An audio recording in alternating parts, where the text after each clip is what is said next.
Sabbies, welcome back to my channel, guys. So on today's video, I'm going to be sharing with you guys the 4 investment terms that I previously talked about in my previous videos, and I never really simplified them for you guys. So this video is for that. I'm just going to simplify the 4 investment terms and make it as short as possible. So the first investment term that I want to talk about is diversification. I know I always say that you need to diversify your portfolio, but I never really explain how to diversify your portfolio. So when you are diversifying your portfolio, you are buying into different types of financial markets, so that whenever any maybe a stock market crashes, you know that you are safe from the other markets that you have invested in. So when you invest in markets, you can invest in bond markets where you can buy your corporate or government bond. You can invest in commodity markets where you can buy your palladium, any type of commodity. You can buy into capital markets. Where you can purchase debt securities that are less than a year, and you also have you have a lot of markets that you can buy into, so that you diversify your portfolio.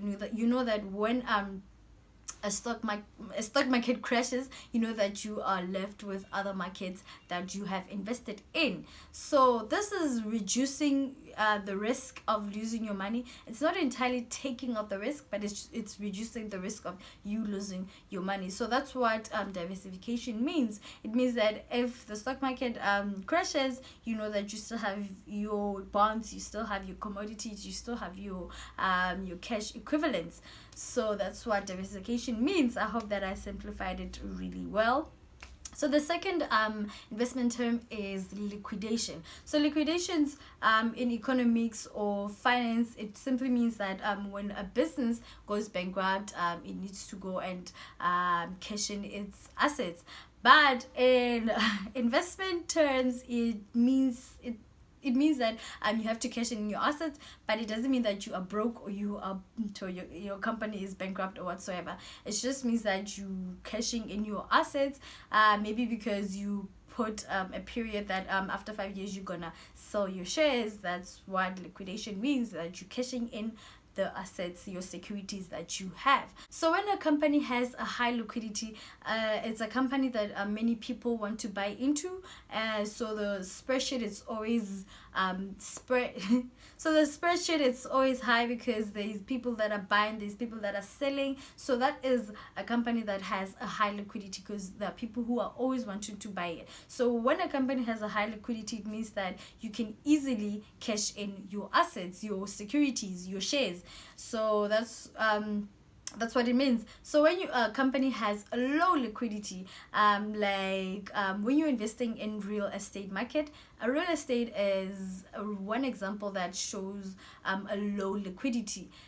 Because you have to wait for several months before you can sell your property, because you have to negotiate the price with the person that wants to buy the property and everything. So you cannot easily sell the property, because it takes several months, even years. I don't know how it works in the real estate. But real estate is one example that gives you a market that has a really low liquidity. So if you are that person who wants to sell your shares every now and then, I don't know, but it's always good to look for markets and companies that have high liquidity, because it has a high turnover. People always want to sell, people always want to buy into that company. So that company is a really good company if it has a high liquidity, right? So the third one is onshore investing. So onshore investing simply means that you are buying shares that are in your jurisdiction, in your country, in your homeland. You're not buying outside, you're investing in your country. That is what onshore investing means. So Offshore investing is the opposite of onshore investing. So it simply means that you are buying outside of your homeland, outside of your jurisdiction. It means that you're investing in the New York Stock Exchange, the London Stock Exchange, any stock exchange other than your homeland or your jurisdiction. Offshore investing is really good for you to invest on offshore investing. It's part of you diversifying your portfolio, because if anything that happens, I'm South African, if anything that happens in South Africa, whether economical or political issues, I know that my shares that are listed on the New York Stock Exchange or maybe other stock exchanges that I want to invest in, I know that they will be secured and they won't have any effect because of what will happen in South Africa. So it's always good to invest offshore, because you will never know what will happen to a country. And also investing offshore, make sure that you diversify your offshoring whatever it is. You also make sure that you can't just invest in a New York Stock Exchange. Make sure that you invest in the London Stock Exchange or any other stock exchange that you like, or that you feel that it's a good stock exchange and it's a good country to invest in.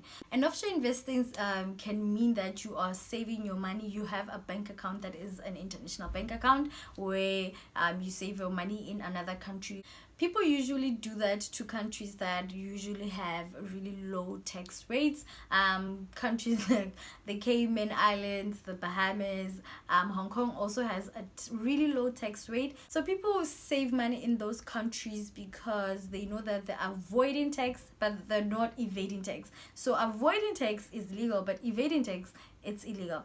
So they're avoiding tax so that they don't pay high amounts of tax, which is really smart, really smart. I don't want to lie, I'm not mad at it, but I'm just mad because I only found out a few years ago that this is legal, you can do that. So investing offshore and putting your money offshore, it's a really great investment, I don't want to lie, because you are avoiding yourself from any type of issues that can happen in your country. If you know that your country is at risk, I suggest that you do that, invest offshore, because you know that your offshore investments will be safe and secured. So that's all about it, guys. The 4 investment terms that I wanted to talk about, it's diversification, liquidation, onshore investing, and offshore investing. So that's all about it, guys. I hope this video was really helpful for you guys. That's what I'm always aiming for. Give this video a thumbs up, subscribe so that you can join the family, and that's all about it. I'll see you next time.